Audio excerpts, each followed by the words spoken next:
Okay, guys, I'm really sorry that I'm late. I hope you can hear me. I can't tell whether anybody can hear me. Everything is working at this end correctly, but I don't know if it's working at that end. The first thing that I want to talk about is mainly I really want to be talking to students today. And the reason I want to talk to you is about how we're going to end the year and what we're going to do to close the year off.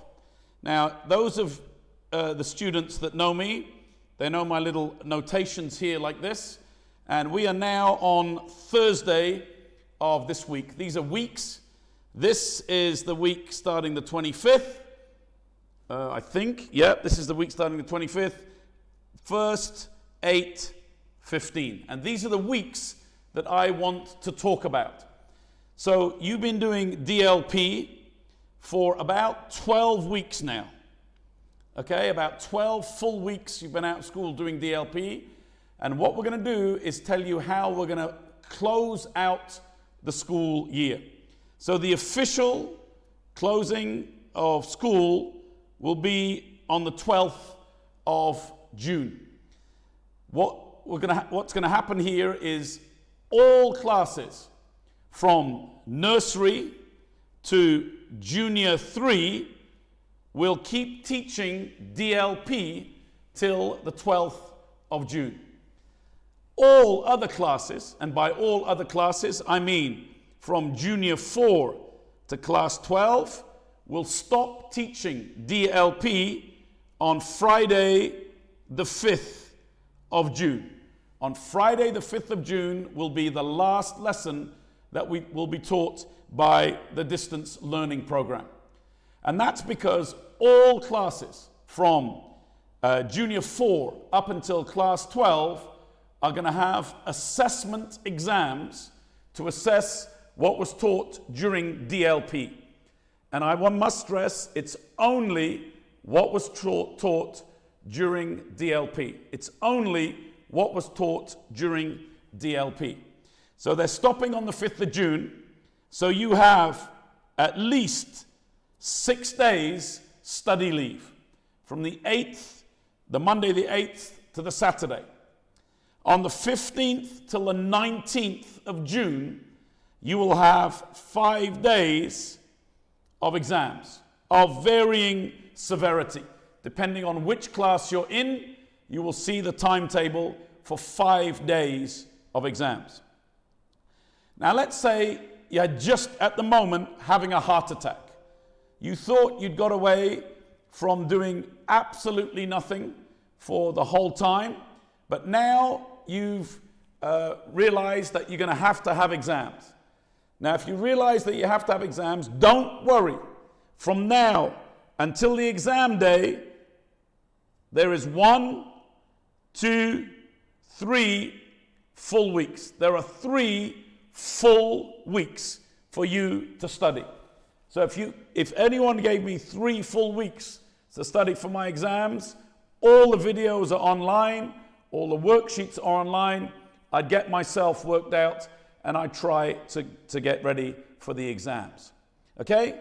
So that's the main purpose of this video today, of this live stream, to tell you every single child from junior 4 to class 12 has assessment exams.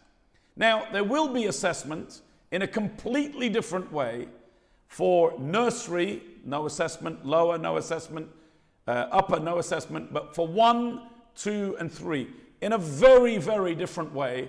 And we will contact you once we've worked out exactly how we're going to assess that. But what I strongly encourage you is, if you're in juniors 1, 2, or 3, to make sure you have all your worksheets in order, everything together, so that you are able to bring us a folder full of the worksheets that you have done during DLP.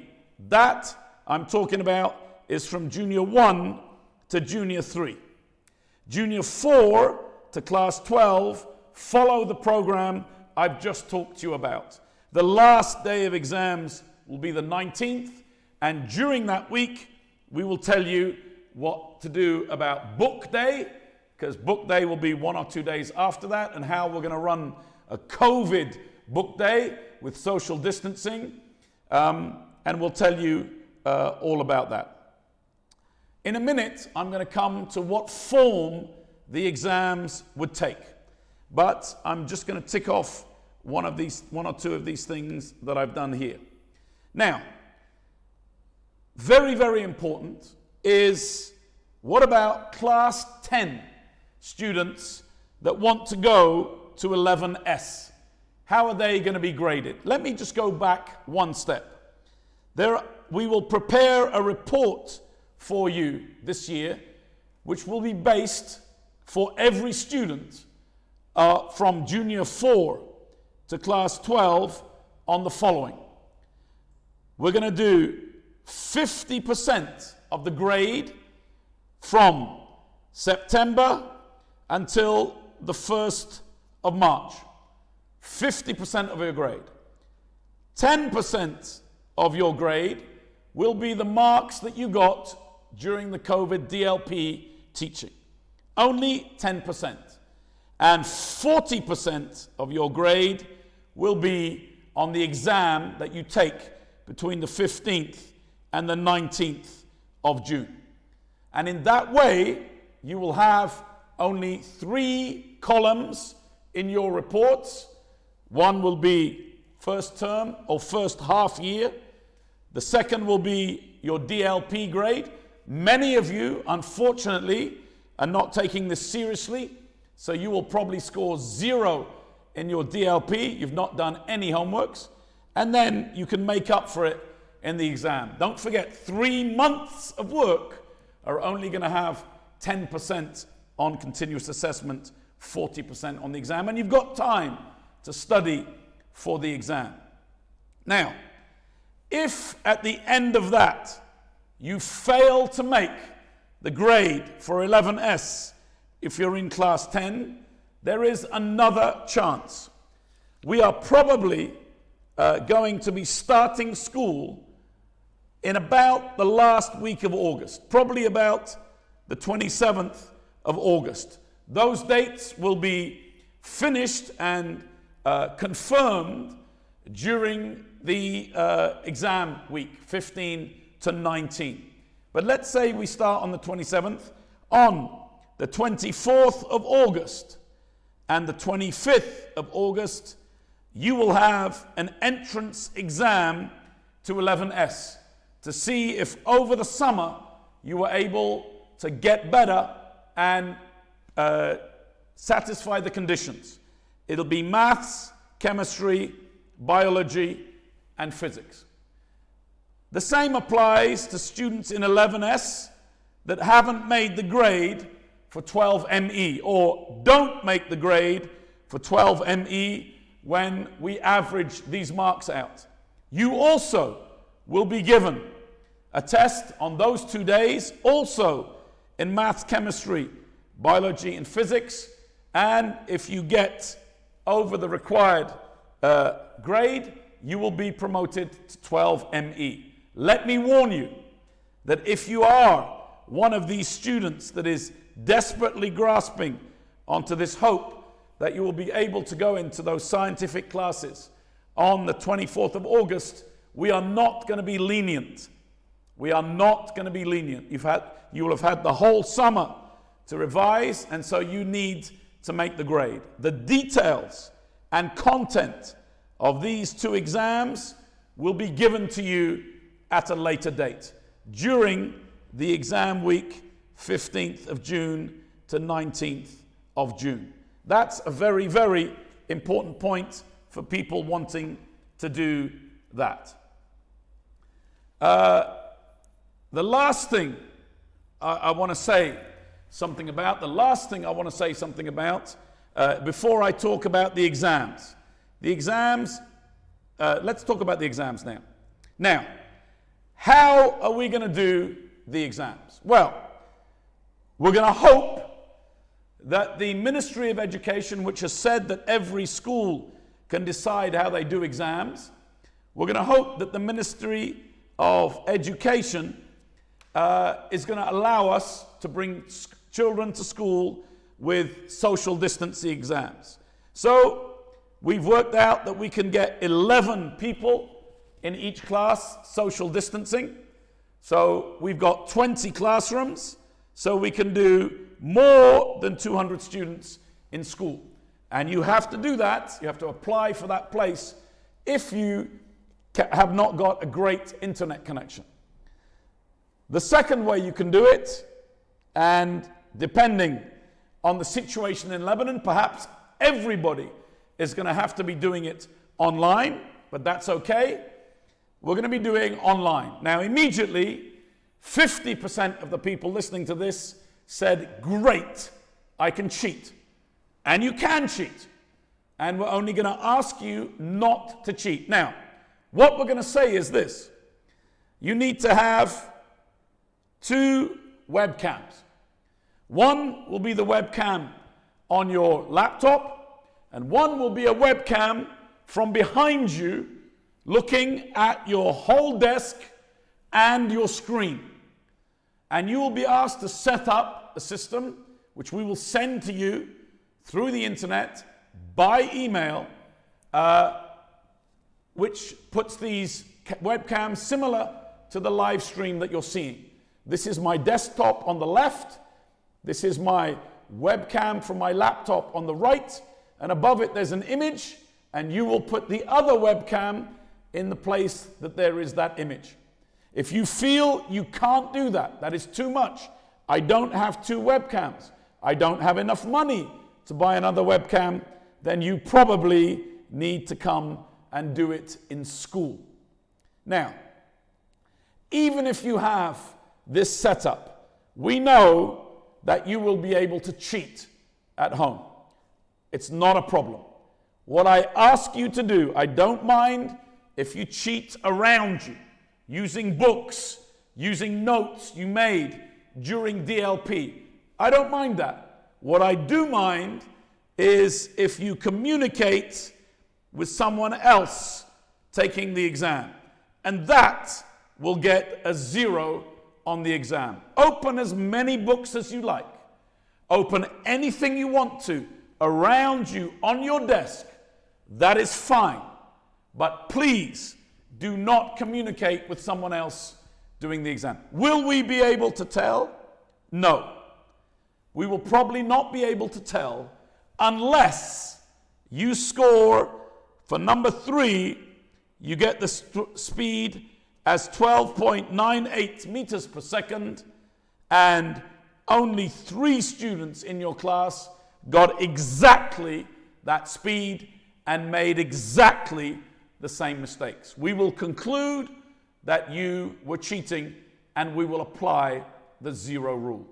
So it's much better not to cheat. Okay? So, if we're going to do an online exam, how do you take the online exam? Well, you get into your Google Classroom and you open the online exam. You also open a Zoom call that you will be sent where your teacher will watch you do the exam. Now, even if the teacher is watching, you know that you can cheat. We don't mind about that. We don't mind about you, but we mind about you using your phone to WhatsApp your friend. When you have finished doing your exam, writing on the papers, you will take a photo of every paper you wrote on. Then you will use an app, and we're going to use an app called Cam Scanner, and in the next 48 hours we're going to release a video about how you use this app. And app's Cam Scanner automatically connects to Google Classroom, and you upload your photographed exam from your cellular phone up to Google Classrooms. If you have any problems, your teacher is there on the Zoom call to help you. Now, if you want practice, with doing this. I want to see if I can do it. None of my teachers have ever done it with me. I will be creating a Google Classroom with 250 people in it, and we're going to practice uploading documents if you feel that you need practice. And that will be at the end of next week that we're going to do that practice.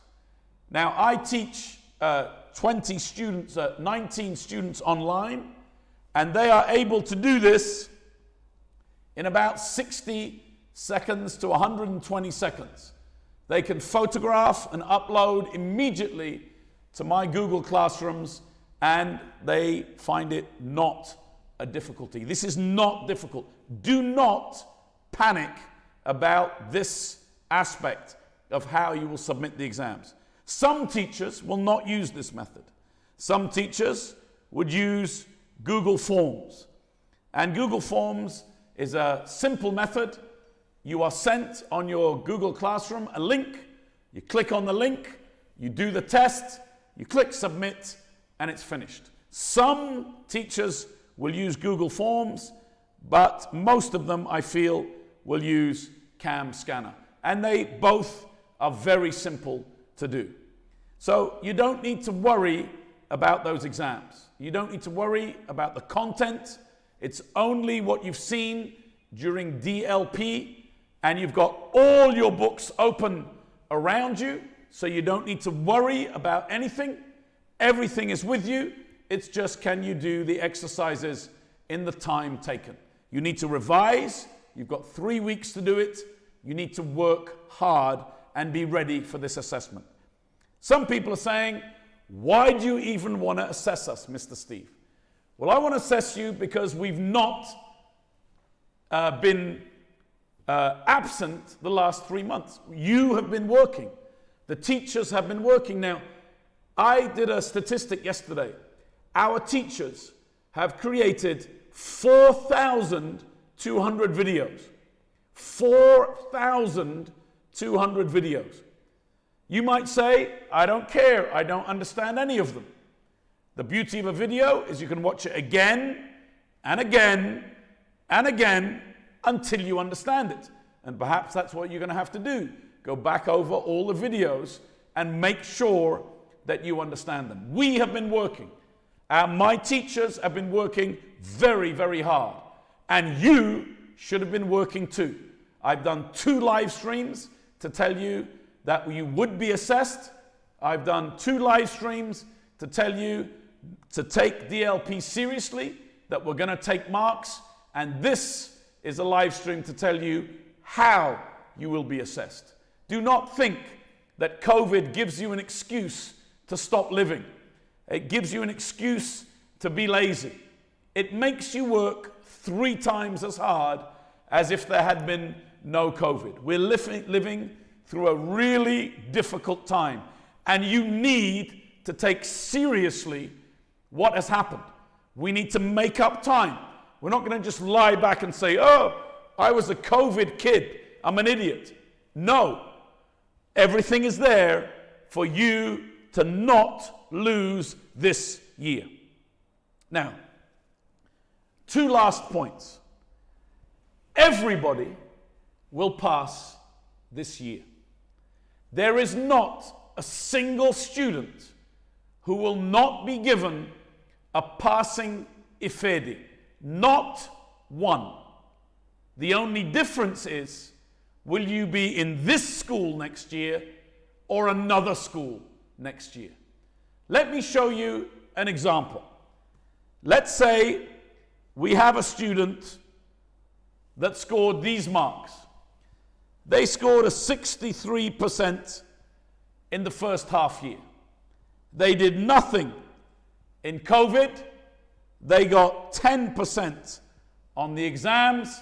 I think you can see pretty clearly that if you weigh those averages, they will be less than 50%. This student will get a passing ifedi. They will not repeat this year, but they will not be in our school next year. I take very seriously the amount of work that my teachers have done over video. I take very seriously the amount of work that many of my own students are slaving over every single day to get the marks that they get. And I don't take kindly to someone that produces that type of caliber work. And they probably will not be in our school next year. But don't forget, they will pass and they will be promoted in another school. Now the question is, which other school will accept a student who has scored less than 50? And it will be clear why. You can argue, I got 63 in the first half year. I don't know what Mr. Steve is talking about. I didn't do anything because I was so depressed. I couldn't study because I'm struggling with study. I didn't do that. You tell them what you understand, why you scored so lowly. Let's see what that principal does. This principal will not be pleased with that. But don't fear. You will pass, but you will not be promoted in this school. Lastly, two more things. Tomorrow at 5:30, I am going to be saying something to the parents about fees and the way that we're going to deal with fees and with registration for next year. We are in the middle of an economic disaster. Many schools will not survive, but I am sure that we will survive. And I'm going to make sure that we have everything in place for next year. And so I'm going to talk to the parents tomorrow about what discounts we will be prepared to offer and how we are going to apply those discounts over the student body or the family body, the body of families that make up this school. I think we've done a great thing. We've killed ourselves. We will lose a lot of money this year, but we will be in great shape for next year. The student body this year was 1,750 students. What will it be next year? We have until the 19th of June to get registration in for next year. I believe it will be much lower. Families, not because they want to, but because they have to, will not be able to afford our school next year. And they, unfortunately, will have to leave. But we are going to help. Every single family in this school will be offered some type, not all of them the same amount, some type of financial aid. I'm going to talk about that tomorrow. Lastly, most of you are the great complainers. I've never ever met more students whinging and complaining about anything that they have at this time in our lives in Lebanon. I'm grateful for the students I teach on a day-to-day basis, that they are thankful and grateful for what the teachers are doing for them. But what I want you to do, if you do nothing else, between now and the 19th of June, when all our exams will finish, I want you to make sure you thank the teachers that have worked so hard for you. Some teachers are breaking their backs over this. You've got their phone numbers. Crazy. They're in a Telegram group with you. Madness. They're constantly uploading for you, constantly cajoling you. Do this, do that, get ready, don't be behind. Okay, if it's a couple of days late, I'll accept it. I'll accept your excuse about the internet. Thank them. Compose a personal WhatsApp message. Write it from the sincerity of your heart.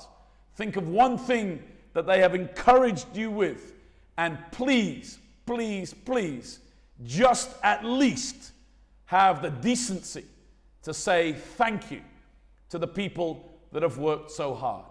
Not only thank you to the teachers, thank you to your mum and dad, to your auntie, to your uncle, to the people around you in your house, to your brother, your sister that has spent so much time trying to teach you in the absence of the teachers. When the teachers send you videos and you don't understand them, think of the hours your mum has sat beside you or your dad has sat beside you and helped you. Make them a card. Do something special. Don't just say, thank you, Dad. Thank you, Mum. Do something special. Write a card. Write a letter to your parents and give it to them and say, thank you for getting me through this 3 months. And at the bottom of it say, P.S. I've got 3 weeks left of very hard work. I would appreciate it if you help me through those as well and through my exams. Tell them that. I hope I've covered most of what you need. If you have any major questions, you can ask them. I will be sending out videos, no more live streams, I think, about exact details of how we're going to do the exams, what we're going to do. Don't worry about that now. You don't want, you get studying. I'm going to worry about how you do the exams. When I have the exact method, I've talked to the Ministry of Education, I've talked to everybody else, I will send you exactly how to do the exams. And I will practice with you. If you send me your email when I tell you to, I will add you to a Google Classroom and I will practice with you. And I will practice how to do an exam. I will set a little exam that says write your name, take a picture of it and send it to me, and I'll send you the mark to tell you how much you got in that exam, just to check you can do it. Don't be worried about those issues. Don't be worried. Study hard, study well, and I hope that God will protect you, that God will be with you, His face will shine upon you, and He will take care of your family, particularly your older, your grandparents who are in danger from COVID. And I pray that we will meet again in this school one day. Lord knows when that will be, but I pray that you are safe and the Lord will bless you and keep you and make His face shine upon you and be gracious to you. Thank you for listening.